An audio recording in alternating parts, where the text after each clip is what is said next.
Every time I meet somebody who has a relationship issue, the more we talk about it, the more I want to know like what's happening for them on the inside. So most of us, we only talk about what's happening on the outside and how other people are behaving with us.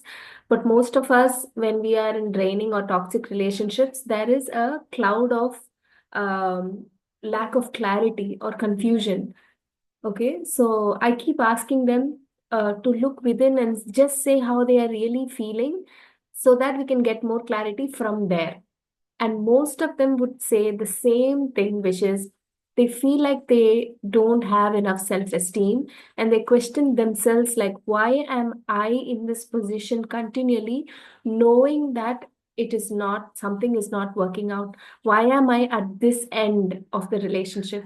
So starting with that, I want to show you a list of things that I have written down based on all the discussions we have had so far as to what are your wounds because of being in toxic or draining relationships.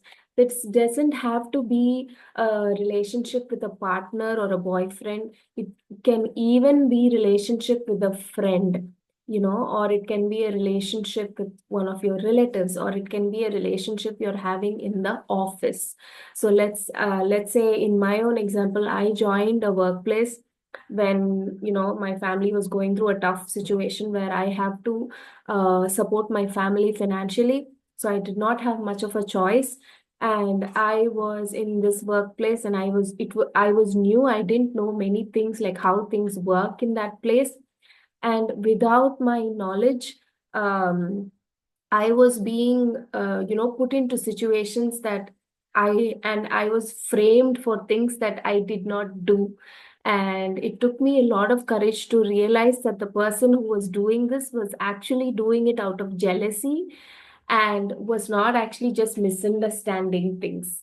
So it really hurt me a lot, hurt myself a lot to realize that I cannot give the benefit of doubt to this person who was framing me for things that I did not do. So she really put me in a vulnerable position because I don't know what she did. I started really crying because I couldn't control it anymore. The confusion was too much that I just burst out crying, and the whole office surrounded me trying to understand what was happening, why I was crying. I was breathless. I didn't understand what was happening and I didn't understand my own reaction. This is the result of gaslighting that happens when we are in deep confusion and we are confused because of our own internal shame, our own confusion, and we can't really, break that benefit of doubt we are having over this other person who's actually simply just toxic. And she kept on saying things which were not true when I was crying. And all of the people around me, they were also in complete shock as to who to believe. And that was like, I think that was a moment I decided to leave my job. So coming back to the course. Thank you for listening to my little story. So, this is the extent of how much it can actually break you, and this has happened to all of us, and it can happen anywhere. So, the first thing that you can notice is a lot of self doubt. So, as I said, as I kept seeing this confusion, there's a lot of self doubt. Like you question yourself, your own version of your story, you question your own personality. So, all of this happens a lot. And the next thing is feeling that you're not enough, you're unworthy, or you're unlovable. So, somewhere inside, we all have this feeling that maybe I'm not enough, I'm not capable enough, I don't have enough skills, I don't have enough talents, maybe I don't look good enough, maybe I'm not worthy, I'm not lovable. There's something about me that's like creeping people out, that's making people run away from me. So we all have these internal thoughts. The more self-aware you are, the more good it is for you to know that you're carrying them. If you're not self-aware enough, you will get stuck in these toxic relationships because you are not aware that you have these subconscious messages inside you, and being in this toxic relationship, these internal messages keep running, and if you're not self-aware, you keep believing these messages and get stuck in this toxic relationship. These toxic relationships by themselves will not help you release yourself from your internal messages. Only your self-awareness will. Okay, so all these messages that we are not enough or we are unworthy, they play out only when we are alone, lonely, when we are really like we don't know what to do and there's no one to help, we feel really alone in a problem. That's when you're able to listen to these messages from inside you. That's when you have to turn back to yourself and give yourself compassion instead of believing them. Okay, when you're in a toxic relationship, without knowing, without your conscious choice, you start believing these messages that you are unworthy or unlovable. And the next thing is thinking you should be more tough. So this is what I hear a lot, which is, women or men, they feel that when I hurt them back, I will get some relief from this vulnerable feeling that I'm having. I want to make them feel the same pain that they've made me feel all these years. So hurting them back actually will not work. That I have already, told you in the previous week, because they're much better at this game. They're always a foot forward. They're always 10 steps ahead, because if you want to hurt them, they've already processed all of that, because they've already gone through so much of pain, but they still don't know how to come back to the light. They're still in the dark. Okay, so they already know how people will hurt them. All this that they are doing, all these toxic patterns, is a self protective mechanism. So they are already protecting themselves. They are 10 steps ahead. So if you go and try to take revenge on them, they're already expecting that from you, and they already know how to uh, disengage you as well, okay, or hurt you back or shut you down. And as I said, this is a psychological warfare, and we don't want to be a part of that war anymore. And that's why we are here. So hurting them back does not work, or dismissing our own feelings. So that's also one way we feel that I am tough. We want to be tough. So we try to disregard our pain. We try to tell ourselves that, oh, I don't have feelings of, thinking that I'm unworthy or unlovable. I know I'm worthy and lovable.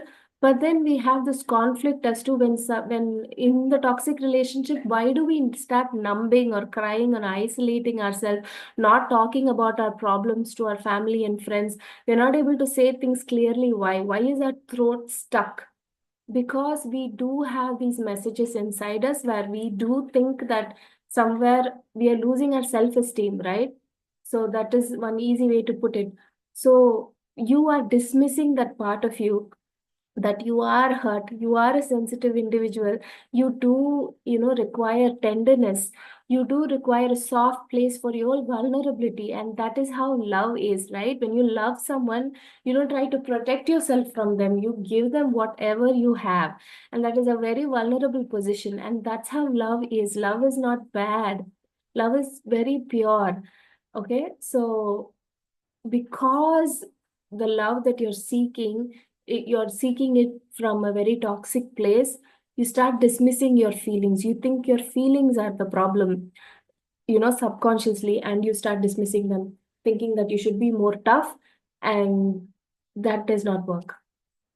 You can't continually keep protecting yourself from this person by avoiding your feelings or abandoning yourself. The next thing is gaslighting yourself. This is quite similar to dismissing your feelings. This is also something we do subconsciously. But when you really listen to your own thoughts, you'll be able to recognize this. You're not accepting yourself. So you're not accepting your pain. Not just because you want to be tough, because you want to be safe. Okay. In the way that if you accept how vulnerable or how painful it is for you in this current situation, you are now responsible to make a change. And making a change is not easy, right? You've tried voicing out your problems to this toxic individual. You've tried voicing out your problems to your family and friends, but they've only shut you down. They've shut you back. So now you're gaslighting yourself, thinking that maybe it's not that bad. Maybe he's not that bad. Maybe I'm only the problem. I'm seeing negatively. I'm not grateful enough. These are the messages they are telling you, right? you're making a scene out of nothing and all that. So now you're gaslighting yourself. You're not acknowledging the pain that you're actually going through. And the next thing is shrinking to fit a system that does not benefit you. So this is like people pleasing, or again, like telling yourself that whatever you're feeling is a little is an overreaction, but it is a reaction that you're having and you can acknowledge it within. Okay, and then say it softly and tenderly to the other person, saying that this is hurting me and I want something different, but we can't do that. Okay, so next thing is feeling like a monster for setting boundaries. You can't say no to this person. You can't say, yes, this hurts to yourself. So setting boundaries feels like you're doing something very wrong, or you're punishing the other person, because that's how they also make you feel like. Having thoughts like life is over or nobody can understand. So it's like feeling really isolated in your problems, because no matter how much you voice out, it's you're not getting the reaction that you think is real. Your reality is not met with by the society.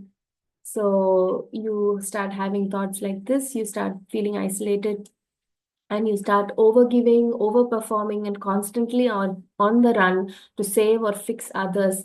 So because you have this, because you can't look inside and acknowledge your own pain, you try to be the fixer in other people's problems, because you're also very wise, you're also very mature. It's like a gift for yourself. But what you do is, instead of turning back and sending yourself the compassion, you don't want to see that, you don't want to see your pain, your vulnerability. So instead you turn away from it, you act strong, and you try to help other people, because you don't want to be in that position of where you would be needing help. Okay, so you are constantly on the run to save or fix other people, because you don't want to slow down and see your own pain.